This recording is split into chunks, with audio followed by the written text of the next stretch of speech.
Christmas from Eric. This is Talking Music. Let's start counting down the most streamed Christmas songs. Let's see what's at number 10. Merry Christmas! Welcome to Talking Music. My name is Paul Coates Black. We've got a great chart lined up for you now. We're going to take a look at the official top 10 most streamed songs that were originally released between 1973 and 1989. These figures are correct as of the 3rd of December 2021.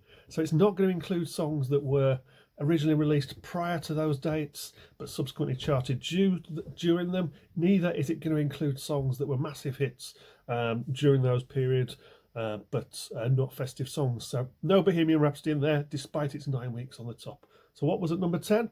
We're going to listen to Boney M and Mary's Boy Child.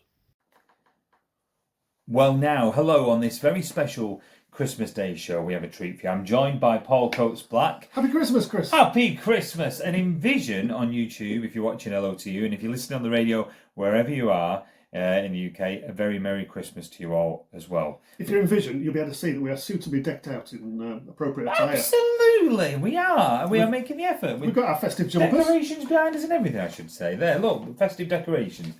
So, Paul, we've got a special chart. Tell us a bit about it. Okay, so what we're going to do over the course of the next hour is we're going to take a look at the top 10 most streamed Christmas songs that were originally released between 1973 and 1989. Now, these figures are accurate, or were accurate, as of the 3rd of December 2021. So it doesn't incorporate any sales figures or any streaming figures, because, as I said, it is a streaming chart. So when we're talking about originally released between 73 and 89, it doesn't include songs that were originally released prior to that period, but that had charted between 73 and 89, nor does it include songs that are traditional, songs that feature in the Christmas charts, but aren't traditional Christmas songs, i.e. Bohemian Rhapsody, 9 weeks at number 1, 1975. It ain't going to be in our top 10 because it's not traditionally a Christmas song. Yeah, true, and it's been Christmas number 1 twice as well, hasn't it? It was there in 91 as well, yes. So what is at number 10 in our charts, Paul? So number 10 in our chart is an entry from the 70s, and it's for Boney M, and that's Mary's Boy Child, double A side with Oh My Lord. So it's one of four songs from the 70s, originally being the Christmas number 1 in 1978. It was also the second of 2 million selling singles in the year for Boney M. First, of course, was Rivers of Babylon, B-side Brown Girl in the Ring. So this song is a mashup of 2 songs, Mary's Boy Child, which was originally recorded by Harry Belafonte, and his version was the Christmas number 1 back in 1956. Boney M then wrote the song Oh My Lord, which was the other part of the mashup, and then recorded this. It's the first of 3 songs in our top 10 to feature in the 50 best-selling songs of all time in the UK. Based on traditional sales alone, this has sold 1.88 million copies. Wow! Put it in 11th place. Whilst with combined sales including streams, it's placed at number 20 for best-selling UK songs of all time, with Rivers of Babylon selling or streaming more copies, putting them in the same company as Ed Sheeran and Justin Bieber, as the only 3 artists to have 2 songs in the top 20 most successful songs of all time in the UK. I mean, yeah, it's a good song. It's a good song. It always reminds me of going in Woolworths, and I don't know why. I don't. It just reminds me of shopping in Woolworths. Probably never even heard it in Woolworths, but it's just one of them kind of nostalgic Christmas songs that never seem to stay. I love hearing it. It's a classic. It is a classic, absolute classic. Mary's Boy Child. So our chart continues here on Talking Music with myself, Paul Coates Black, and Chris Benson, as we move up the chart to number 9. And we're going on to our second track that came originally from the 70s. Great time for Christmas records. From 1979, it's Paul McCartney and Wonderful Christmas. We should do a toast. Merry Christmas. Merry Christmas. Cheers. Have one for us. So, number 9 in the charts, Paul McCartney, Wonderful Christmas Time. Paul McCartney's first solo single in 8 years. So I didn't realise it's not a Wings song. You know, Wings had finished, and then they'd finished Back to the Egg and London Town before that. This was a solo track for McCartney, and he reached number 6 in the UK back in 1979. Now, apparently, Forbes in 2011 said that they reckon McCartney makes £400,000 a year from this song. I love the video. He makes that much just from this song. I know.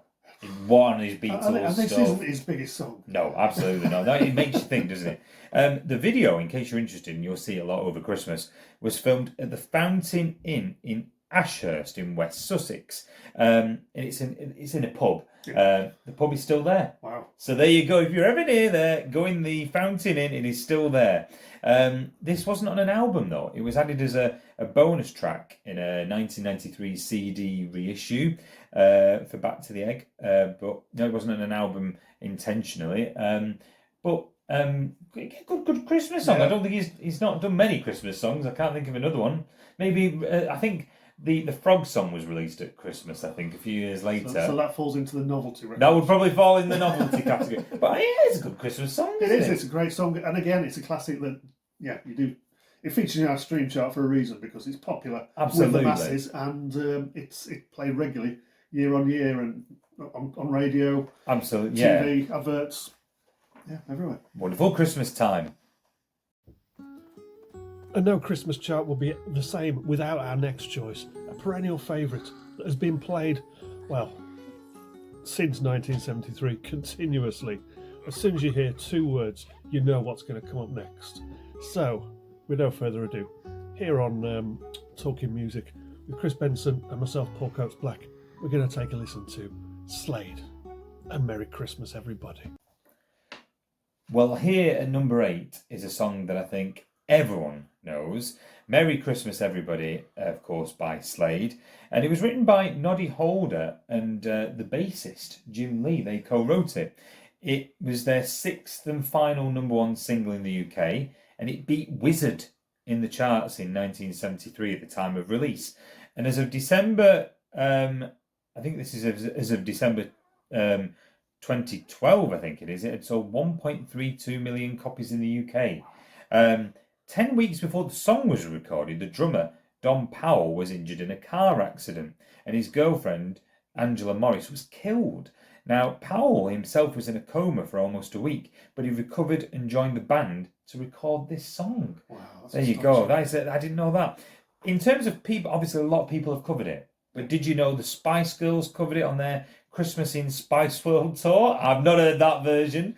I'm sure you have to look for that one yourselves. I want to hear that No, version. Oasis did an acoustic version at the end of an episode of a Christmas special of the Royal Family. Okay. We also had Girls Aloud have covered it, and Tony Christie's covered it. I bet Tony Christie's version's interesting. I think I've heard it. I think maybe from memory, I think it had like big band kind of ensemble, I think, to it. Yeah, that'd be good. Slade performed it as late as on 1983. They were on Top of the Pops still performing this. So even 10 years after release. Now, in 2021, PRS said they reckon 512,000 a year that Noddy Holder makes from this song, but they reckon the figure is closer to 1 million. So there you go. That is definitely Noddy Holder's pension. I mean, that's why there's not been any new Slade material for a number of years. There quite frankly doesn't need to be, does it?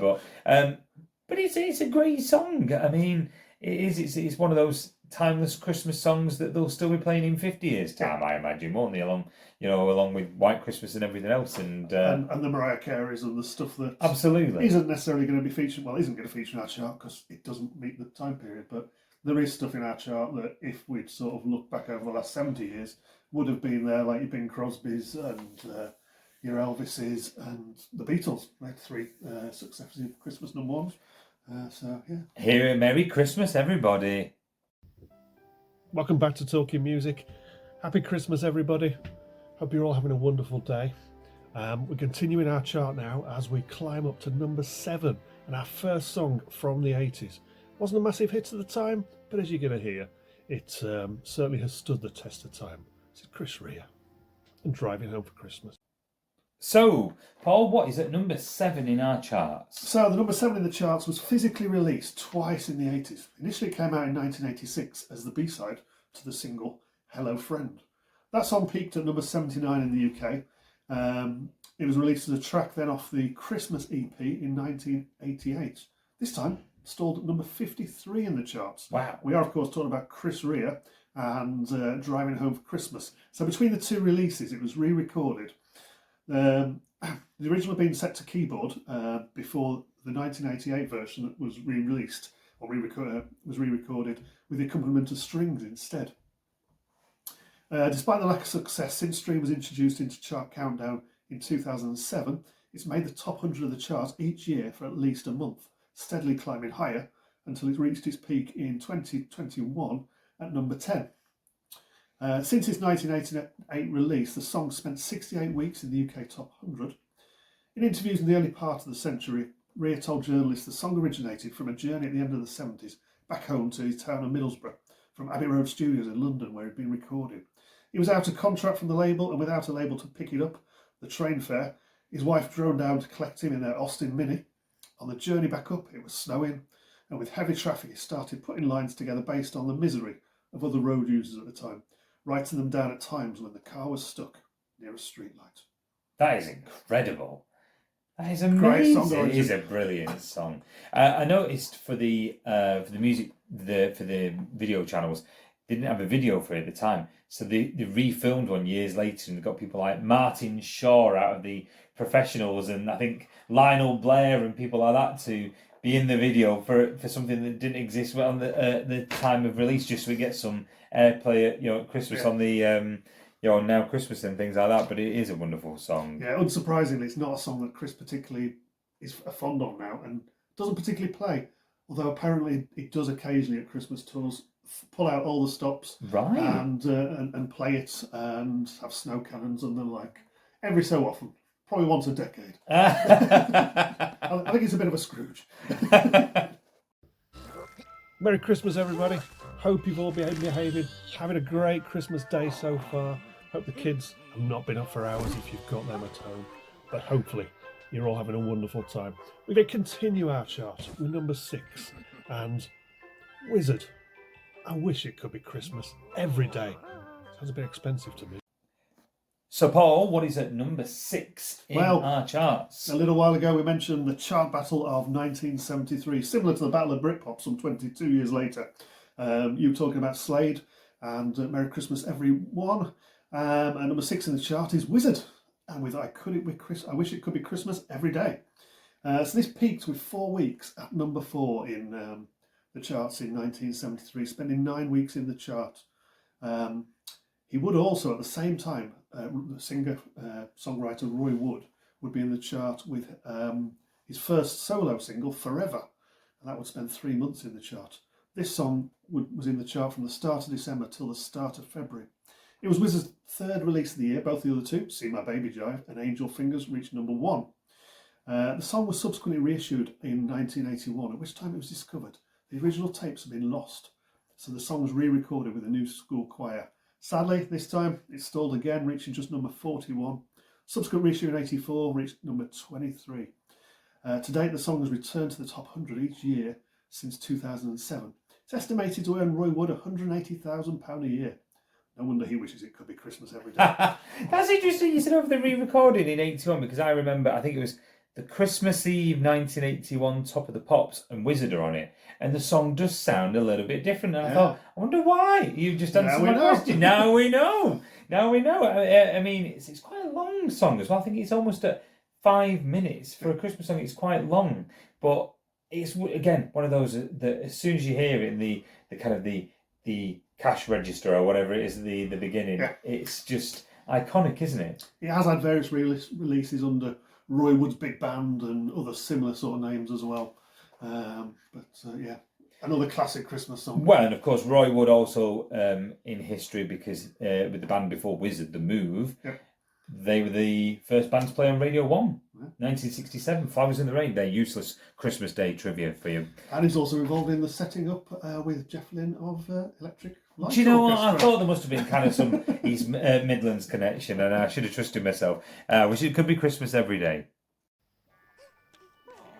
Hope you've all got your plans for your Christmas dinner up ahead.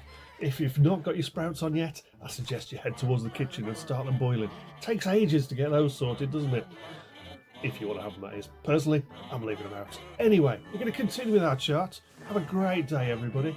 We're onward to our last record from the 70s. It's Elton John and Step Into Christmas. So, number 5 in our charts is Elton John, Step Into Christmas. So it's the earliest song we've got in the charts. This isn't it, 1973. And it only reached number 24 in the UK. I mean, in 2019 it reached number 8, but at the time, first year it came out. That was very early in his career, though, wasn't it? I mean, yeah, I guess it was quite early in his career, really, wasn't it? And I don't know. For me, it's not one of the obvious Christmas songs. I don't know. It's a bit like Freddie Mercury, Thank God It's Christmas. I don't know. It's not one of the classics I would instantly pick. Maybe, I don't know. Maybe you'll disagree at home. You have to get in touch. But this was later. It made the top 10. It made the top 10. What do I know? It was later added as a bonus track, though, on the 1995 reissue of Caribou, even though it was released actually in the Goodbye Yellow Brick Road era. So they added it to the wrong album, if you like. It was the B-side, though. Do you know what the B-side was called? Maybe we should play a bit for this on the radio. It was called Ho Ho Ho, Who'd Be a Turkey at Christmas? I can't imagine what that's like. And I think he has a Watford badge on in the video, because obviously he ended up became Watford manager. Became Watford owner, didn't he? Owner. And a few Christmases later, he presented the Big Match, ITV's Big Match. He presented the Christmas special a few years after this Christmas. But yeah, he did buy Watford not long after this. What's your verdict to this song? A great song. I thought it was later. I thought it was out in the 80s. This really confused me when I sort of was looking back at this, and I don't know why. I guess it had that bit of an early 80s sort of sound to it, sort of thinking about the Shakey's. But again, Macca's Wonderful Christmas Time, I pictured that in the early 80s as well. No, that's it. I can think of 79. I can only think of one other Christmas song he did, and I think it was on Too Low for Zero, and it was called Cold as Christmas. Yeah, I believe you're right, in about 82. And I tell you what, I don't mind that. I like that. I think it might even be the first track on Too Low for Zero, but that is a great album. Anyway, Step Into Christmas. The chart's continuing. One of the biggest records to ever be released at Christmas.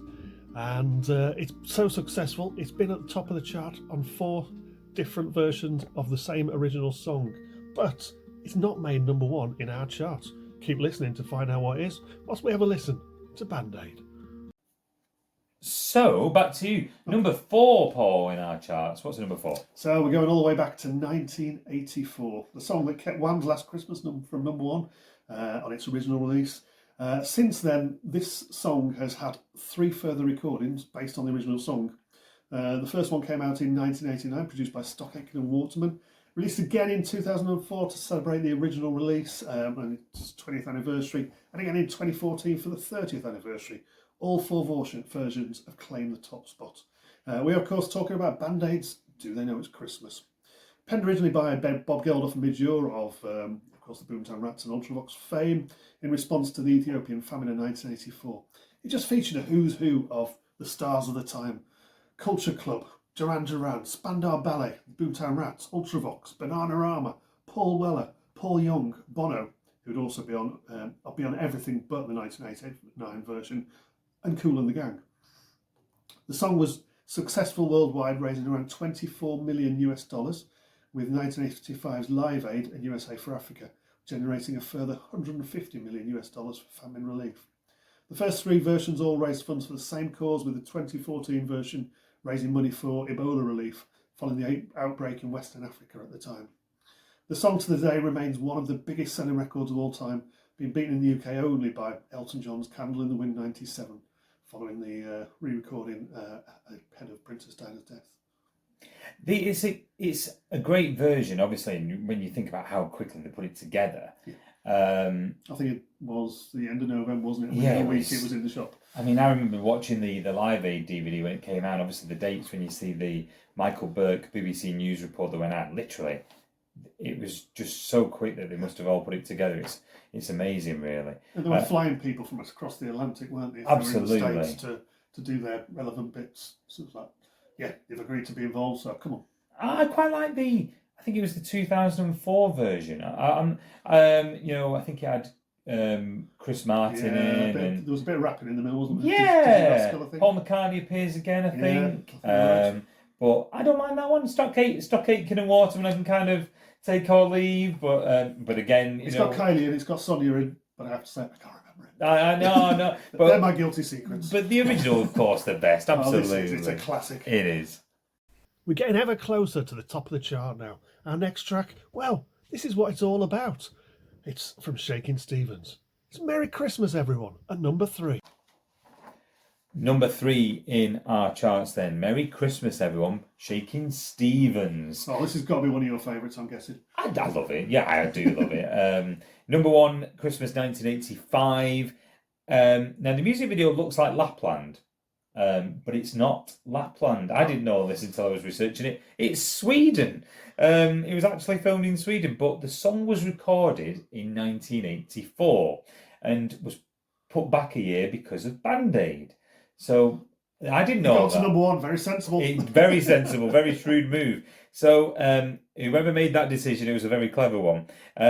Now, it was re-recorded, I didn't know this, in Christmas 2015. I'll have to look out for this. And the re-recording apparently has some folk influences, there's some banjo, but Shakin' Stevens did it with all proceeds going to the Salvation Army. Oh, wow. So they did a re-recording. It's a fantastic song. He did an album, I think it was released in the early 90s, that's just all Christmas songs. It's got the best Christmas of them all. In 1982, I think before this, he did Blue Christmas, that song there, which was a cover of the Elvis song. So he loves his Christmas songs. Who doesn't? Everybody doesn't? puts a Christmas album out. And he probably is one of my favourites, I would say. What about you? Yeah, it's a great song. It will be up there as one of my favourite Christmas songs that, I do enjoy hearing. Probably not immediately in my top 5, but yeah, it's always a great one to play during the Christmas period. I think he kept Whitney Houston's "Saving All My Love for You" off the top of the charts. She was trying to be Christmas number 1 in 1985, and she didn't get there. Shaky beat Whitney to the Christmas number 1. But this is that period in the mid-80s where you did actually have a few years of Christmas number 1s, because it wasn't always the same. No. You sort of the period where you're sort of looking at 73 to 89 in this chart, there was a large number of those years that actually the number 1s weren't festive at all. No. So it was nice to have a Christmas song. Yeah, exactly. Absolutely, it was. Merry Christmas, everyone. This is Ava. Welcome to Talking Music. Hi, Shauna Sheep. Now it's time to see what's number 2 in our Christmas chart. Who's had their roast dinner yet? I have to say this next choice is probably my favourite song of the ones that we've featured so far. It only gets as far as number 2, but it's a true classic that I can't help but belt out.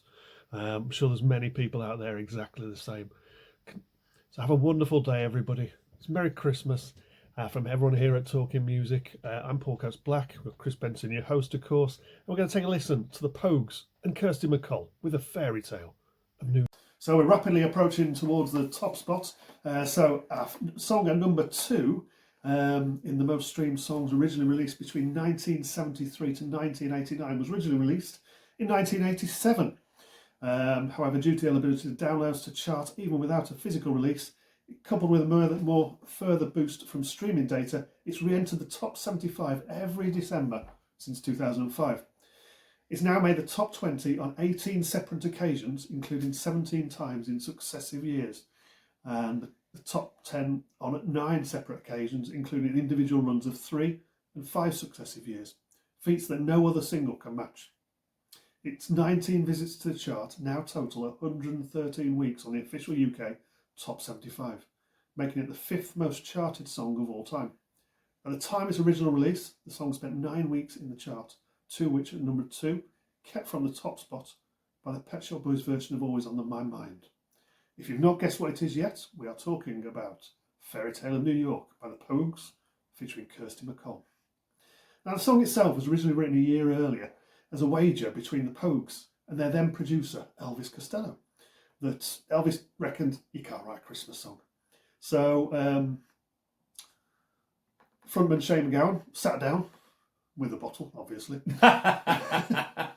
and put pen to paper, and along with Pogues bass player Kate O'Riordan, she did the female vocals, but something just wasn't quite right, so it was shelved as it hadn't been fully realised. Short while later, the band parted company with Costello, and Kate O'Riordan, she simultaneously left the group as she became involved with Elvis and would subsequently marry him a year later. So they brought in another producer, Steve Lillywhite, and he'd had fresh for some success with U2, Simple Minds, Peter Gabriel, amongst others. So he came to produce the next album, and he got his wife involved, Kirsty MacColl, to record the vocals. Oh, wow. So she did that at home, just recording it in the home studio, with him sort of saying to her, look, I want you to try it this way. Got the best out of it, worked perfectly for the band. They felt it was a perfect response and getting the right angst from Kirsty that Shane could then respond appropriately. They never actually recorded it together. They didn't record it together. So in the video you see them together, Yeah. but the actual song was recorded with Kirsty at home and Shane and the band in the recording studio. So they never actually mixed together until... It's like it's in the video, the next... But, oh my word, that's incredible. Fairy Tale of New York, which is a classic, isn't it? Amazing. Amazing song. This is probably my all-time favourite Christmas song. It is a great song, Fairy Tale of New York. And finally, our Christmas number one of the official top 10 most streamed songs originally released between Christmas 1973 and 1989. It goes to a track that it never made number one originally. It was kept off the top spot despite selling so many copies. But since that period, it has just grown and grown and grown. And it's an absolute classic. It's a monster of a tune. Christmas isn't Christmas without Wham! And Last Christmas. Have a wonderful day, everyone. Merry Christmas. So, let's run down our chart from the most streamed Christmas songs 1973 to 1989. Paul, over to you. Okay, so number 10, we've got Boney M with Mary's Boy Child, Oh My Lord. At number 9, Paul McCartney, Wonderful Christmas Time. Merry Christmas, everybody. Massive smash for Slade. Chris Rea, Driving Home for Christmas at 7. Wizard were at number 6 with I Wish It Could Be Christmas Every Day. Elton John, the last of our 70s songs, steps into Christmas at number 5. Band-Aid is there at number 4. Do They Know It's Christmas? Merry Christmas Everyone by Shakin' Stevens is at number 3. And The Fairy Tale of New York by the Pogues featuring Kirsty MacColl at number 2. I wonder if people have guessed what number 1 might be. Whoa, what she guessed? I'll tell you what it is. It's Last Christmas by Wham, which was released in December 1984, got to number 2 in the UK because, of course, it was beaten by Band-Aid. Now, I didn't know this. You probably did. George Michael, listen to this. George Michael wrote the song, he performed it, and played every single instrument on the track. So when you listen to all the different instruments on Last Christmas, I kid you not, George Michael did every single one of them. That's all I need to say about that song, because I didn't know that, and I think that's absolutely astonishing. It's a good song anyway, but when I read that researching for this, I thought, wow, that is just takes it to another level. The video is, of course, iconic on the in the kind of up in the Alps or wherever it was, and snow fights with Pepsi and Shirley. Yeah, snow fights with Pepsi and Shirley. Absolutely. So yeah, it's a great song. It is. It's a brilliant song. It begs the question in some ways: why was it not released as a solo single? Now I'm guessing, thinking about Wham, they sort of had their first hit 82, 83. Yeah, Young Guns, was it something around that area? Yeah. So it was probably before they became as powerful as they were.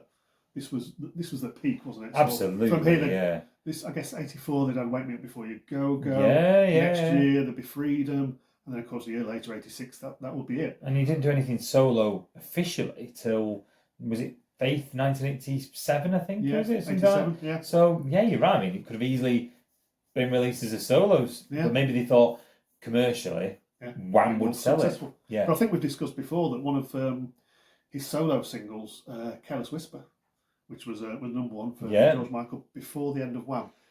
For some reason, it's in this country it's released as a George Michael solo single, but in other countries it was released as a Wham single, and so it subsequently appears on one of the Wham albums. It does. It appears on. Is it? I think it's Make It Big. Something like that, because I think I've got an advert on an old video, and you hear the Careless Whisper soundtrack in the background. You're right, yeah. So obviously, very careful management, sort of playing back in the day. Yeah, but it's a great song. Last Christmas. It would have been interesting because obviously you mentioned a little while ago that Shaky's release was put back a year. Chicken Stevens, Merry Christmas, everyone, due to him knowing that Band Aid was Band-Aid, coming out. yes. I wonder who'd have won if Wham had done the same. And Well, both had come out the same year. both come out the in same year. 85. That would have been interesting. That would have been interesting. Last Christmas.